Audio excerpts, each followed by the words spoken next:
Now for the location, the plant will be located at Apopong General Santos City along the National Highway Road going to Marbel Coronadal, South Cotabato, and thus accessibility will surely be not an issue for the plant.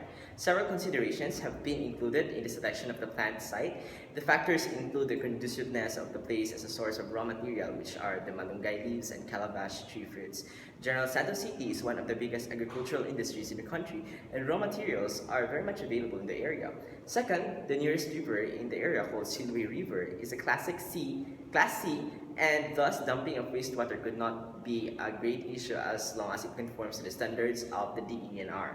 Lastly, the place is within the city, thus it will be near to available port, ensuring for an easier product exportation. So that's it.